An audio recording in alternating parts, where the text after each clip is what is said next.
starting gun has well and truly been fired for the general elections, which, among other things, could decide whether, when or how this country does leave or doesn't leave the European Union.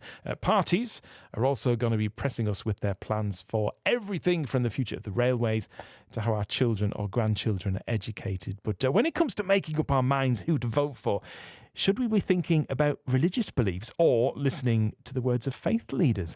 Well, faith groups are preparing to publish their own manifestos to get their followers thinking about issues which might have an impact on them or their communities after an election. Dabinderjit Singh is advisor to the Sikh network. He's been busy writing the Sikh Manifesto, and he joins me now. Good morning. Morning, Michael. Now, what have Sikh communities told you then about the things that really matter to them? Michael, 5 years ago in 2015, we first produced the Sikh Manifesto. And, the community was saying, look, issues like education, health, crime, these all affect us. And clearly the issue of our future relationship with Europe. But this was an opportunity to talk about things like representation of Sikhs in Parliament, discrimination, hate crime. And these are issues that actually we found that candidates that were standing in the general election in 2015 were also interested in, because they saw much wider issues that the community was raising. And it's allowed ordinary people to be empowered and have a conversation. Now, I would presume you'll be asking the main party leaders to kind of endorse your policies to some extent. How much notice do you think they're really going to take? Well, firstly, we found that the party leaders do welcome any initiative like this because it gives them a place to start. And what we found in the snap election in 2017, when we didn't even produce a manifesto, the Labour Party, for example, took one of the items and put it in its main manifesto. And this time round, the political parties have been talking to us for weeks, if not months, about the sorts of issues that we're concerned with.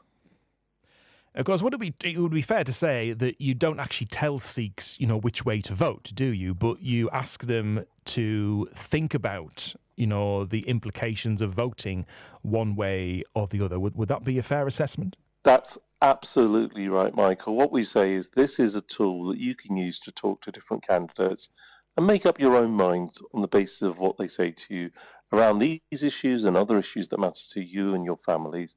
And I think that's why it's so powerful, because it helps people have a proper conversation. And of course, over the coming weeks, we are going to get absolutely overloaded with all kinds of policy promises from the various parties going forward. And of course, we do have the big elephant in the room, leaving the EU or not leaving the EU. Should faith play a part in elections at all? Because many would say, well, actually having a faith or not having a faith, that is a private matter. That's right, and we're not pushing a faith agenda as such. It's an issue around the Sikh community, issues around discrimination, the way you're represented, how you're feeling, hate crime. These are things that cut across different faiths or no faith. So I think it's just a really good way of getting back to issues that just matter to ordinary people. And do you have an issue in the Sikh community about voter apathy? Because obviously coming up to a general election, we do hear many people just say, I haven't bothered to vote because, it's a waste of time. Do you, emphasise the fact that it is important to vote, for the Sikh community, to make sure everyone, in individual's household, is registered to vote?